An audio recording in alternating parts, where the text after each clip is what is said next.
Bapak Ibu saudara-saudari, anak-anak yang terkasih, selamat sore. Selamat sore, Om. Ada peribahasa yang menarik, bunyinya begini. Kalau manis itu jangan cepat ditelan. Tetapi kalau pahit juga jangan lekas dibuang. Jadi kalau manis itu jangan cepat-cepat ditelan, kalau pahit jangan cepat-cepat dibuang atau dimuntahkan. Sangat jelas maksudnya adalah berkaitan dengan pengalaman-pengalaman hidup atau sesuatu yang misalnya tidak enak, itu bukan berarti tidak ada gunanya atau nilainya bagi diri kita. Sebaliknya juga sesuatu yang kelihatannya enak, menarik, itu belum tentu juga bermanfaat atau berguna bagi kita.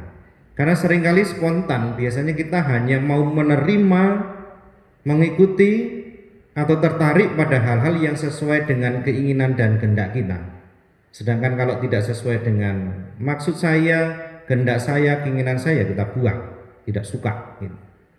Saudara-saudari yang terkasih, dalam Injil Lukas hari ini kita juga mendengar bagaimana sikap orang-orang Yahudi atau orang-orang yang ada di Bait Allah ketika Yesus mengajar mereka.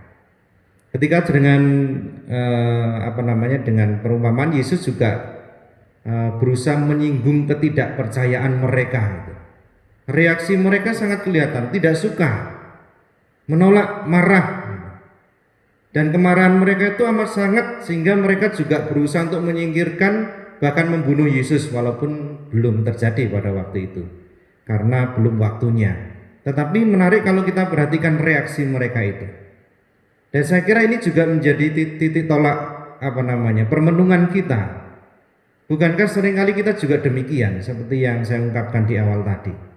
Menerima hanya kalau itu sesuai dengan keinginan kita. Menerima kalau itu sesuai dengan kehendak kita. Kalau itu misalnya menyinggung kita nggak suka, menolak. Bahkan kadang-kadang berusaha untuk menyingkirkan. Dan saya kira ini menjadi kesempatan bagi kita untuk melihat selama masa Prapaskah ini, apakah kita juga menerima Yesus dengan segala karya cinta kasih-Nya bagi kita? Kalau belum, ini menjadi kesempatan bagi kita untuk bertobat, untuk membuka hati. Karena seringkali kita menjadi pribadi yang egois, seperti orang-orang Yahudi itu. Juga tidak mau melihat bahwa Allah itu punya rencana yang bagus, yang baik untuk kehidupan kita. Maunya hanya keinginan kita yang dituruti. Lalu yang kedua, kita bisa melihat ketika Yesus mencintai, Dia bukan hanya membiarkan umat manusia berjalan begitu saja, terutama dalam kejahatan atau ketidakbaikan. Yesus berani menegur. Dan ini saya kira juga menjadi pola hidup kita. Kalau kita mencintai keluarga kita, kita mencintai orang lain, mencintai anak-anak kita, bukan berarti kita langsung begitu saja membiarkan mereka. Karena sayang saya nggak berani marah, karena sayang saya nggak berani menegur. Tak tahu kemudian kita hanya bisa menyesal.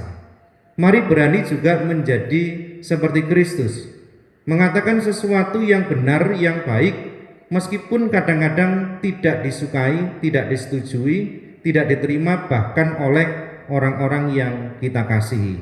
Terutama saya kira ini menjadi tugas orang tua terhadap anak-anak. Seringkali hanya mengatakan terlambat, melihat terlambat anak-anak sudah sulit untuk diatur. Maka mari kita persembahkan hidup kita, keluarga kita, supaya juga diberkati oleh Yesus, sehingga kita juga mampu sekali lagi menjadi pribadi yang tidak egois, terbuka, tetapi juga berani menyuarakan kebenaran dan kebaikan dalam hidup kita.